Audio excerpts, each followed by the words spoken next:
So some NFL execs spoke to ESPN's Jeremy Fowler making predictions for Kenny. That's me. That's this guy. You know what he's doing? What? He's passing it along to the fellas. I am passing along some NFL exec predictions for next year to the fellas. Happily, Kenny passed it along. That's right. Okay, what do you got? Number one, these are just broad-based predictions on players or teams or things that could happen. Number one, Russell Wilson will end up with the Raiders. They need a vet. Russell Wilson originally wanted to go to this team when he was team hunting.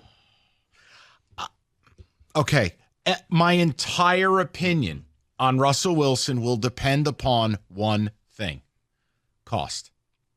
If he takes like a Tom Brady-esque $20 million, a deal he can live up to, a deal that like makes sense, I can work my way into it. 48 million, no?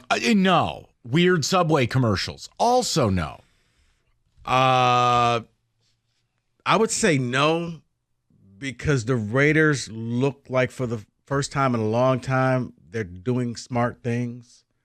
They hired the right coach, though it took him a long time to get there. But what would Russell Wilson bring to this team? He struggled. It wasn't like, oh, well, if you took him off of Denver, he would have barely been good. No. He was kind of the reason why Denver wasn't that great. So if I'm the Raiders, no. But, Kenny, you know what? The Raiders have been doing Raider-like things all my life. So, sure, why not? I was going to say, when was the last time the Raiders didn't do a Raider thing? That happens every offseason. Yeah, you're right. This one I'd like to direct at you first, Rico, then Mike. The 49ers roster will take a slight step back, which I enjoy for you. Execs have left for the general manager jobs in back-to-back years from that front office. That's a lot for Lynch to overcome. They'll get exposed in free agency and the draft, the NFL exec said. You would like to think the law of averages, it will catch up to them. Just like they're able to seem like they always replenish their coordinators with another competent coordinator. Yes, it looks like eventually it will, Kenny, but I don't know if it catches up to them this much, because I think the biggest thing they got to worry about is what are you going to do with Ayuk and what are you going to do with Brock Purdy. Everybody else is kind of locked up, and drafting, they kind of have been in that them picks type of mode. So they've given away most of their top picks. He said it all. He done it all. He said it all. He did it all. And none for me to do. Next. The Cardinals will make a playoff run next year. They have 6 picks in the first 3 rounds to improve the team. They can kill it in the draft and add some vets in free agency. They can make a play. I like Jonathan Gannon. Kyler actually kind of rebuilt his image a little bit, played well. They need, obviously, it's no secret they need some help for roster-wise. And look, the front office is getting cleaned up. To say they had some issues would be an understatement. I actually will buy that. I will buy it as well, and I think the thing that's really going to help them is you got to go and get that backup QB, because it seems like every year Kyler Murray gets injured, and then that's when the whole thing goes south. Have the backup already there, but with so many picks, Kenny, if you at least hit on 2/3, you hit on 4 of those picks, and they become starters, and 2 actually become like all-pro type status, you're doing something. Yeah, with 6 picks in the first 3 rounds, you can. I mean, I'm not saying you want to miss on picks, but one miss isn't going to cost you as bad as a team strapped for Think picks. about the Lions, that if you hit on certain picks, you can kind of slide that Jack Campbell pick in there until he's ready. He's not quite that branch level, but as the year progressed, he got better. But all those picks that the Lions took, look at where they are now. This one I personally agree with. C.J. Stroud will finish top 3 in MVP voting. Great first year, and the exec said poise is so underrated in our league, especially at QB position. He clearly has it all. I'm going to say no. I'm going to say no only because the sophomore slump will kick in. Because now more and more teams will have more and more tapes. They're going to learn his tendencies, and it's going to be a lot more difficult for him, because I think it was the cute factor coming out like, oh, okay, well, I don't think that he could beat us. Oh, wow, he really was that good.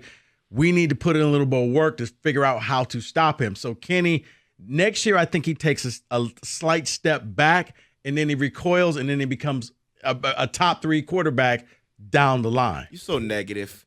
You're so negative. He won't have a sophomore slump. How many times do I have to tell you this? Okay. He is him.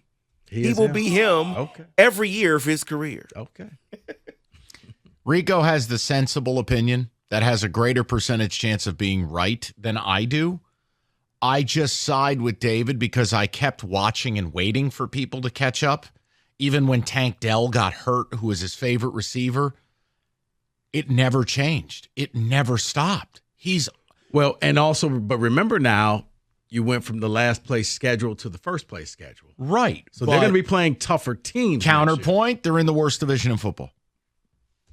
So, and if you win it, now here's what I'll say. If you win a division, you got a shot to be talked about as an MVP. But, and then what their NFC counterpart is the NFC North. So the Lions, Packers, they're going to be playing. So there's going to be some good games. And I'll tell you, the NFC North could be the best division in football next year.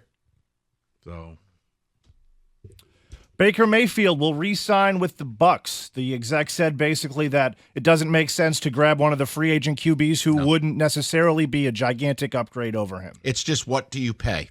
I also don't like that they just lost the OC to the Panthers.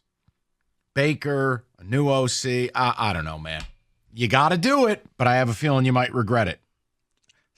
I don't know, man, because I think that team, they like him. They respect him, and he's one of them. And it's kind of like how Goff has made his imprint here in Detroit, and it's now his team. Brady left you. Baker came in, and you got success. You won a playoff game. So, yeah, now if he goes in there asking for the world, no. It's like Russell Wilson. I'm not giving you that. But if you come in there with a good number, sure, I'll give you a 3-year deal. And let's see where we are. And if it doesn't work out, you have an option to go ahead and draft somebody later. Let's end on a spicy one that I like. Kirk Cousins and Bill Belichick will be Falcons and win the NFC South. I just don't know what the Belichick thing is. I'm starting to wonder if he even ends up coaching. I mean, I'm with you. The longer this takes, the longer it tells me that there are people who don't want this to happen, because you see what happens. If you want to coach, you don't drive him to the airport. The Uber's late. Oh, sorry. I guess you got to stay for dinner now. Let's do. What will it take to solidify this deal?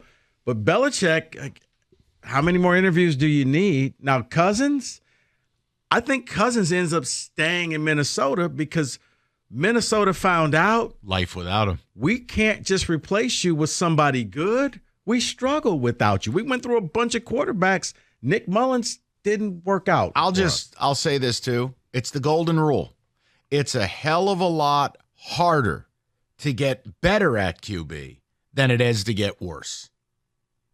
Lion fans could really, write that on the chalkboard like Bart Simpson about 1,000 times before you waste my time slandering Goff again. Then listen to some of these broke bleep teams Kenny brings up. And that is your NFL exec prediction blitz.